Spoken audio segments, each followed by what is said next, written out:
चढ़ल हौ का पार पर काहे खिसियाइल हखिया पनाइयार पर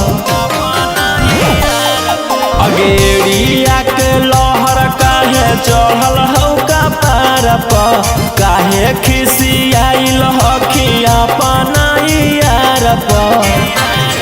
ना कुछो खिलाबोही ना शॉपिंग कराबोही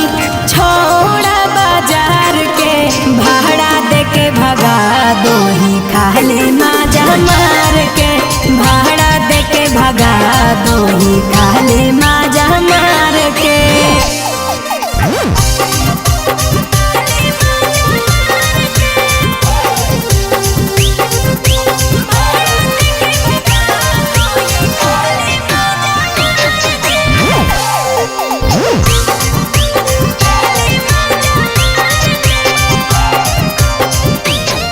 अरे जब जब मिले अइयो छोड़ा करके जइयो खुश रे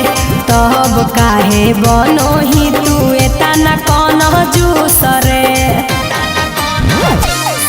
आगे छोटा छोटा बात पर काहे दुसोही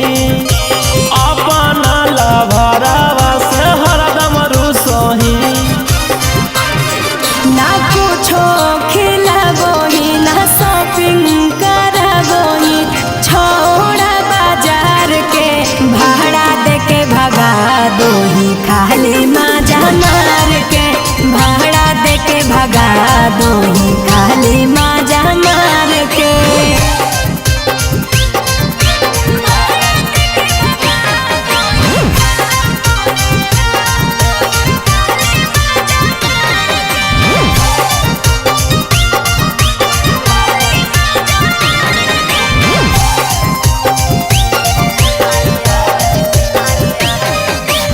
आज लेना देनी छोड़ा हमारा एको तो पारे